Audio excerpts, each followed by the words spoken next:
Francine talaga ang magkakampi. Unang, meron pong tao sa paligid namin, which is pamilya po ni Francine, pamilya ko po. Ang team po ni Francine, ang team ko po, magkakaibigan, iisa ng gusto, lahat po sila iisa ng pangarap para sa amin.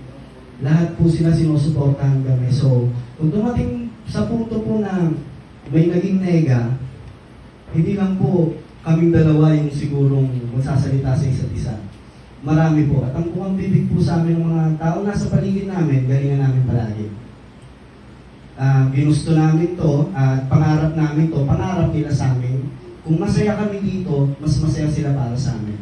So, doon pa lang malaking bagay na pinagkasunduan na namin ni Francine, na ginagawa namin to para sa sarili namin, para sa pamilya namin, para sa Francet, at syempre para sa mga taong patuloy na nagtitiwala sa amin, patuloy na inaabangan kami at nagmamahal po sa amin.